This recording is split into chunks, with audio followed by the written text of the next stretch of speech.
Hello friends, welcome to nursing success point. तो आज अपन most important जो अपना टॉपिक रहेगा वो रहने वाला है क्लासिकल साइन एंड सिम्टम्स।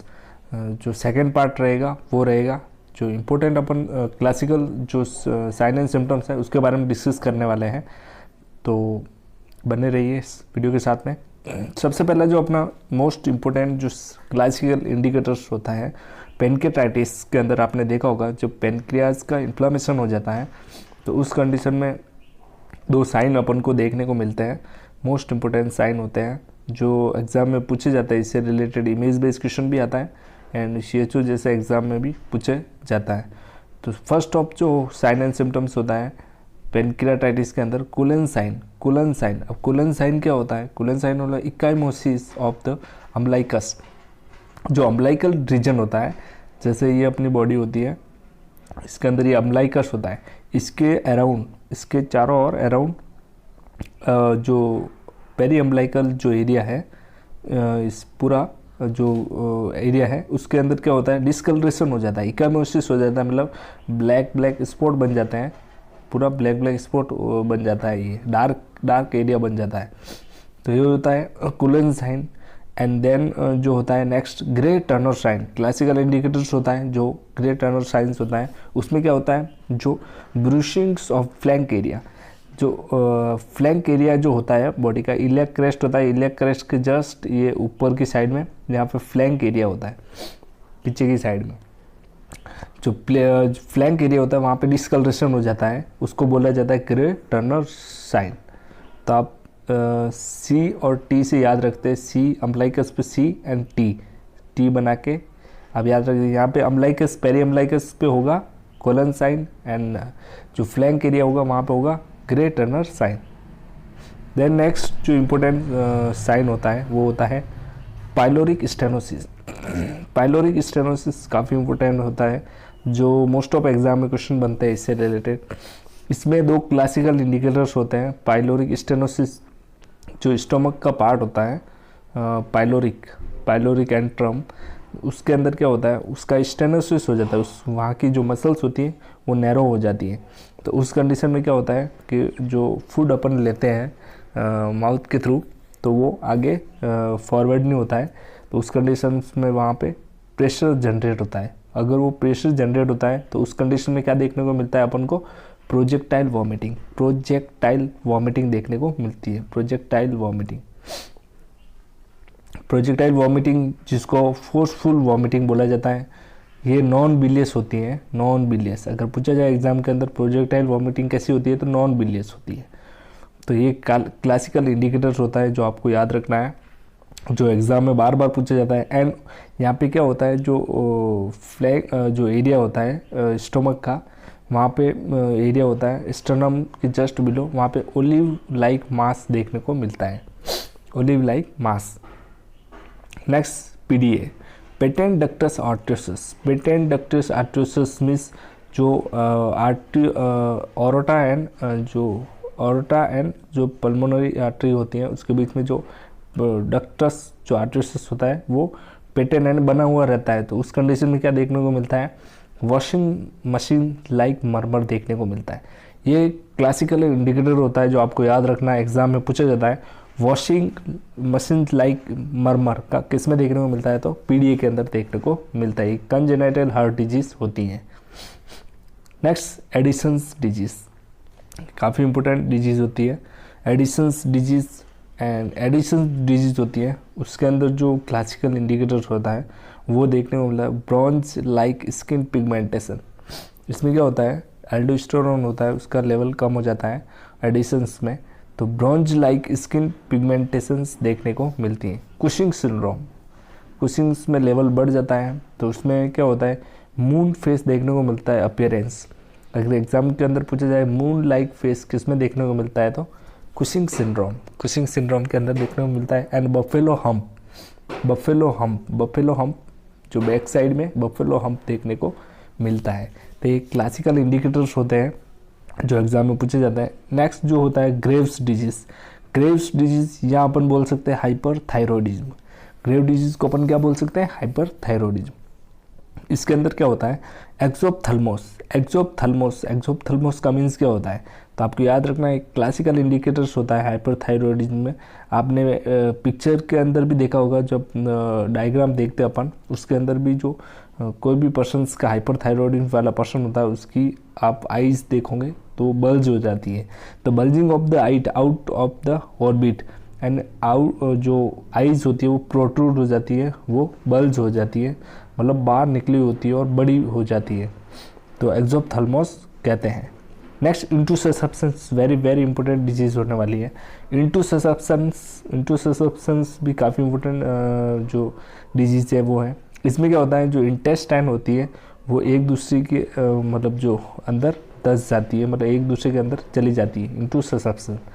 तो इसमें क्या देखने को मतलब इसका जो क्लासिकल इंडिकेटर्स जो एग्ज़ाम में, एम्स एग्ज़ाम में बहुत बार आया हुआ है, currant jelly like stool, currant jelly like stool पूछा जाए तो इंटूससेप्शन में देखने को मिलता है। म्यूकस विथ ब्लड भी देखने को मिलता है, एंड सोज शेप मास भी देखने को मिलता है इंटूससेप्शन के अंदर।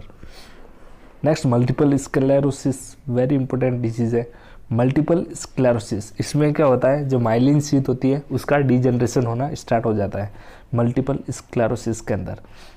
तो इसमें चारकोट्राइड आपको एग्ज़ाम के अंदर पूछा जाए, CHO के एग्ज़ाम में डायरेक्ट ओपन एंडेड क्वेश्चन पूछे जाते हैं कि चारकोट्राइड आर सीन इन, तो चारकोट्राइड किस में देखने को मिलता है, चारकोट्राइड मिलता है मल्टीपल स्क्लेरोसिस। अब चारकोट्राइड होता क्या है, इसमें होता है निस्टेगमस, इंटेंशंस, ट्रेमर्स एंड डिसआर्थरिया देखने को मिलता है। चारकोट्राइड आपको याद रखना है, जो एग्ज़ाम में पूछा जाता है।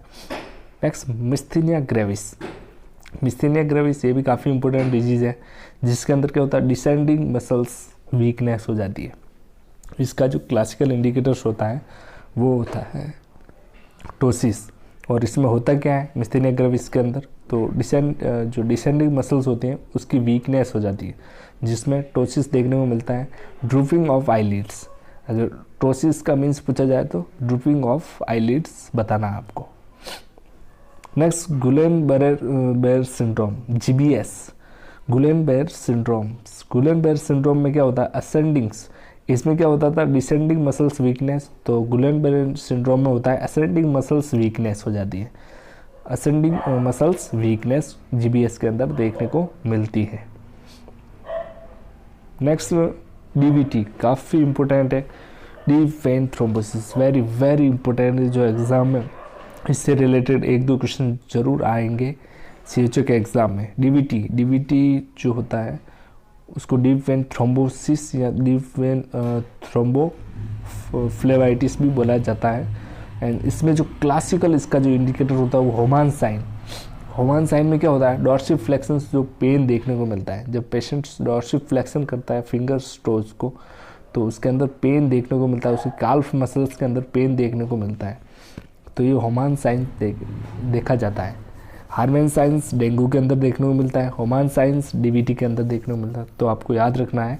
एंड DVT को प्रिवेंट करने के लिए आपको पता होना चाहिए कि अगर कोई पेशेंट्स को DVT हो जाता है तो हमेशा याद रखना आपको कि उस कंडीशंस में पेशेंट्स के लोअर लिम्स में कभी भी मसाज नहीं करनी चाहिए, क्योंकि अगर DVT पेशेंट्स के अगर हो गया उसके बाद में अगर अपन मसाज करेंगे तो डीप वेन थ्रोम्बोसिस, जो थ्रोम्बोसिस होगा वो वहाँ से डिस्क्लोज होके हार्ट या लंग्स के अंदर कहीं भी वो जो ऑब्स्ट्रक्शन का काम कर सकता है, इसलिए मसाज नहीं करते। इसको प्रिवेंट करने के लिए मसाज ज़रूर कर सकते हैं।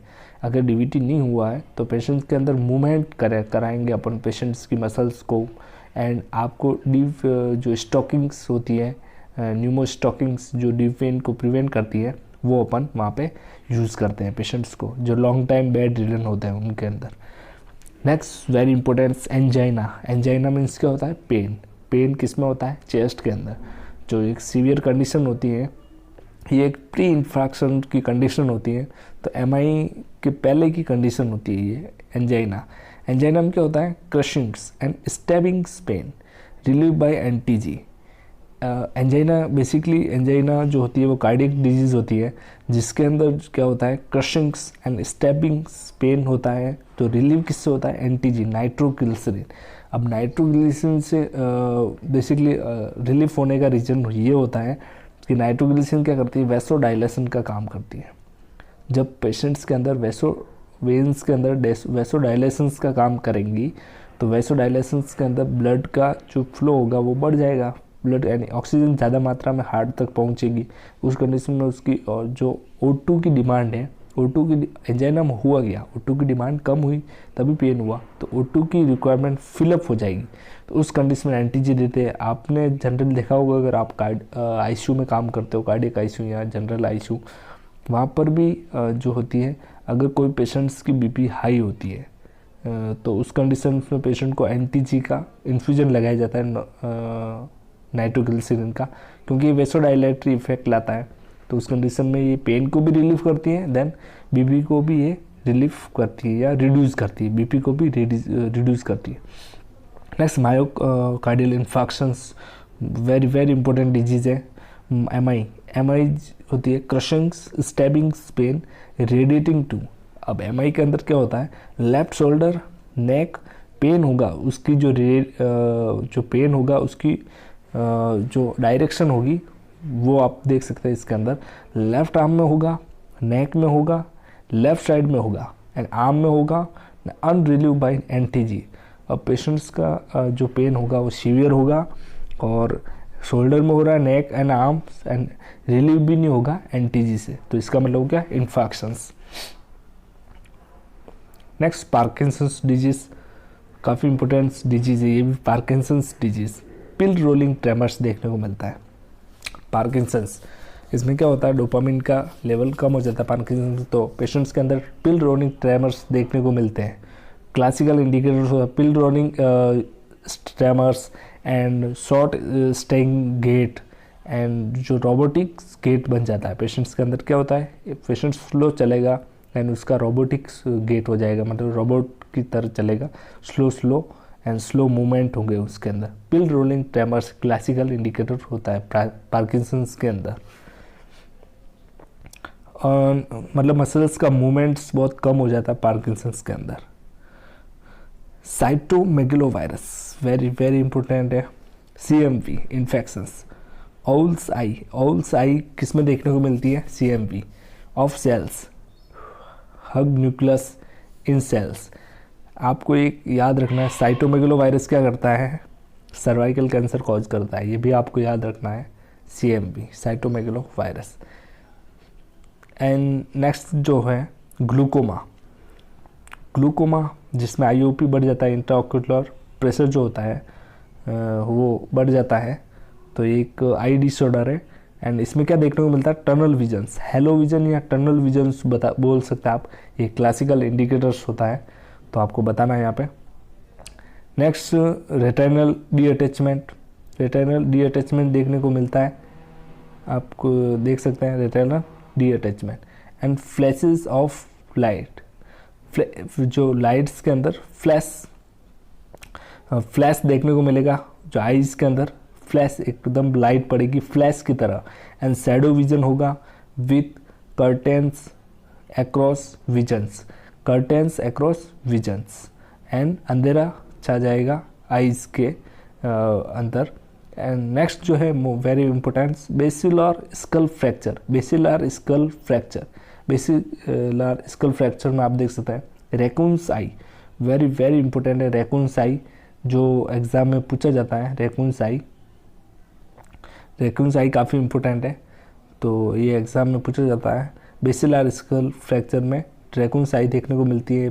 पेरी ऑर्बिटल इकाइमोसिस हो जाता है, इकाइमोसिस मतलब डिस्कलरेशन हो जाता है, डार्क डिस्कलरेशन होता है, और कहाँ पे होगा, पेरी ऑर्बिटल, मतलब ऑर्बिट जो कैविटी होती है ऑर्बिटल, वहाँ पे उसके चारों ओर इकाइमोसिस हो जाएगा। एंड्स बैटल साइन भी देखने को मिलता है, इसका क्लासिकल वेरी वेरी इंपॉर्टेंट है, क्लासिकल इंडिकेटर्स बैटल साइंस जो किस में देखने को मिलता है, स्पेशली हेड इंजरी या बेसिलर स्कल फ्रैक्चर के अंदर देखने को मिलता है। हेड इंजरी के अंदर भी क्लासिकल इंडिकेटर्स होता है बैटल साइन। मैस्टॉइड इकाइमोसिस होता है, जो अपना कान होता है उसके जस्ट पीछे की साइड में डिस्कलरेशन हो जाता है। नेक्स्ट बर्गर्स डिजीज, ये भी काफ़ी इम्पोर्टेंट डिजीज़ है। ये क्या है, ऐसी डिजीज़ को बहुत जने देखते नहीं, बट ये काफ़ी इम्पोर्टेंट होती है एग्ज़ाम के पॉइंट ऑफ व्यू से। तो इसमें से भी क्वेश्चंस बनते, कुछ स्पेसिफिक क्वेश्चन बनते हैं। वो बनते हैं intermittent claudications. Intermittent claudications are seen in, तो आपको बताना बर्गस डिजीज। इसमें क्या होता है, इंटरमिटेंट क्लाउडिकेशंस मतलब पेन हो जाता है buttocks and legs from poor circulation होता है, रिजल्टिंग इन इम्पेयर्ड वॉकिंग्स, जिसके कारण क्या होगा, वॉकिंग्स नहीं होगी, बराबर चल नहीं पाएगा। तो पेशेंट्स के अंदर क्या होता है, इंटरमिटेंट जो होती है क्लॉडिकेशंस होता है, पेशेंट को इनसेंसिटिविटी होगी, पेशेंट्स को जैसे कोल्ड से इनसेंसिटिविटी टू कोल्ड इसके अंदर। नेक्स्ट इंपॉर्टेंट डायबिटिक कीटोएसिडोसिस, काफ़ी इंपॉर्टेंट डिजीज़ है। एसीटोन्स ब्रीथ, इसमें क्या देखने को मिलता है, एसीटोन्स ब्रीथ, एसीटोन उसकी जो स्मेल होगी ब्रीथ के अंदर वो एसीटोन की तरह आएगी, डायबिटिक कीटोएसिडोसिस। और एक क्लासिकल इंडिकेटर होता है इसमें कुश्मल रेस्पिरेशन। कुश्मल रेस्पिरेशन किसमें देखने को मिलता है, तो DK, diabetic ketoacidosis. Next pregnancy induce hypertension, ये भी काफ़ी इंपॉर्टेंट डिजीज़ है जो ओबीजी के अंदर आप पढ़ते होंगे। PIH, प्रेगनेंसी इंड्यूस हाइपरटेंशन, इसमें क्लासिकल इंडिकेटर्स होते हैं proteinuria, hypertension and oedema देखने को मिलता है। जब प्रोटीन यूरिया होगा तो एल्बुमिन का लॉस होगा, एल्बुमिन का लॉस होगा तो ऑनकोटिक प्रेशर का वो रिड्यूस होगा, तो उसकी वजह से जो फ्लूइड होगा वो थर्ड स्पेस में चला जाएगा, जिसके कारण इडिमा देखने को मिलेगा। एंड फ्लूइड का ओवरलोड होगा तो हाइपरटेंशन देखने को मिलेगा। PIH very very important. Next diabetic mellitus, diabetic mellitus काफ़ी इंपॉर्टेंट डिजीज़ है। इसमें 3P देखने को मिलता है, 3P क्लासिकल्स 3P, पॉलीडिप्सिया ज़्यादा प्यास लगेगी, polyphagia and thirst, excessive thirst and polyuria. इसमें क्या होगा कि पेशेंट्स को बार बार यूरिन आएगा, मतलब यूरिन की फ्रीक्वेंसी है वो बढ़ जाएगी। गैस्ट्रोइसोफेजियल्स रिफ्लक्स डिजीज GERD, ये भी काफ़ी इंपॉर्टेंट है, इससे रिलेटेड भी बहुत सारे क्वेश्चन पूछते हैं। GERD, इसमें क्लासिकल इंडिकेटर्स होता है हार्ट बर्न। इसमें क्या होता है, जो फूड कंटेंट होता है, स्टोमक फूड कंटेंट, वो क्या होता है, रीगर्जिटेट हो जाते हैं, मतलब बैकवर्ड हो जाता है जो फूड कंटेंट। और इसमें क्लासिकल इंडिकेटर हार्ट बर्न। और इसमें आपको एक पढ़ा होगा कि इसमें बस एक ही क्वेश्चन पूछते हैं कि GERD के अंदर कौन सी पोजीशन देते हैं, तो आपको यह बताना है रिवर्स ट्रेनलैंडबर्ग पोजीशन दी जाती है GERD के अंदर। नेक्स्ट काफ़ी इंपॉर्टेंट जो एग्जाम में पूछते हैं, CHO के एग्जाम में, हिंस्प्रंग डिजीज़ काफ़ी जो उन्होंने पढ़ी होगी। इसमें क्लासिकल इंडिकेटर देखने को मिलता है रिबन लाइक स्टूल किसमें देखने को मिलता है, हिंस्प्रंग डिजीज़। एंड इसको क्या बोलते हैं, टॉक्सिक मेगाकोलोन भी बोला जाता है, एक गैंग्लियोनिक मेगाकोलोन भी बोला जाता है हिंस्प्रंग डिजीज़ को। रिबन लाइक स्टूल देखने को मिलता है, वेरी वेरी इंपॉर्टेंट एग्जाम में आएगा। हर्पीज सिम्प्लेक्स टाइप सेकेंड में क्या देखने को मिलता है, पेनफुल वेसिकल्स इन जेनेटेलिया के अंदर पेनफुल वेसिकल्स देखने को मिल रहे हैं तो हर्पीज सिम्प्लेक्स को इंडिकेट करता है। एंड जेनेटर वार्ड्स क्या होते हैं, warts 1 to 2 mm in diameter. Warts किसको बोलते हैं, 1 to 2 mm इन डायमीटर में होते हैं। सिफिलिस के अंदर क्या होता है, पेनलेस कैनक्रे होते हैं, पेनलेस एंड कैनक्रोइड्स एंड पेनफुल कैनक्रेस देखने को मिलते हैं। नेक्स्ट वेरी इंपॉर्टेंट गोनोरिया के अंदर बेसिकली जो क्लासिकल इंडिकेटर होता है वो ग्रीन क्रीमी डिस्चार्ज देखने को मिलता है गोनोरिया के अंदर। पेनफुल यूरिनेशंस देखने को मिलते हैं। क्लेमाइडिया के अंदर मिल्की डिस्चार्ज देखने को मिलते हैं एंड पेनफुल यूरिनेशंस देखने को मिलते हैं। ये सब STD डिजीज़ है, सेक्सुअली ट्रांसमिटेड डिजीज़। कैंडियासिस के अंदर वाइट चीजीज ऑर्डरलेस वेजाइनल डिस्चार्ज देखने को मिलता है। ट्रेकोमोनियासिस जो सिफिलिस का कॉजेटिव ऑर्गेनिज्म होता है, yellow itchy frothy and foul smelling vaginal discharge देखने को मिलता है। Next classical indicators very very important, tracheoesophageal fistula tracheostomal fistula एक कंजेनिटल डिजीज़ होती है, प्रॉब्लम होती है, जिसके अंदर क्या होता है 3C देखने को मिलता है क्लासिकल इंडिकेटर। कफिंग प्रेजेंट है, शॉकिंग प्रेजेंट है या साइनोसिस प्रेजेंट है। अगर ये तीनों प्रेजेंट है तो वो इंडिकेट करेगा TEF, tracheoesophageal fistula. Next top tetralogy of Fallot, ये भी काफ़ी इंपॉर्टेंट है। इसमें क्लासिकल एक इंडिकेटर देखने को मिलता है, वो है boot shaped heart in X-ray. Boot shaped heart देखने को मिलेगा एक्सरे के अंदर, और इसमें ये एक साइनोटिक हार्ट डिजीज़ होती है, साइनोटिक हार्ट डिजीज़ होती है। तो दोस्तों ये तो थे काफ़ी इंपॉर्टेंट क्वेश्चंस, गोल्डन क्वेश्चंस। तो वीडियो के साथ में बने रहना, वीडियो को लाइक शेयर सब्सक्राइब कर, चैनल को बेल आइकन दबाएं और वीडियो के साथ में बने रहिए। थैंक यू दोस्तों।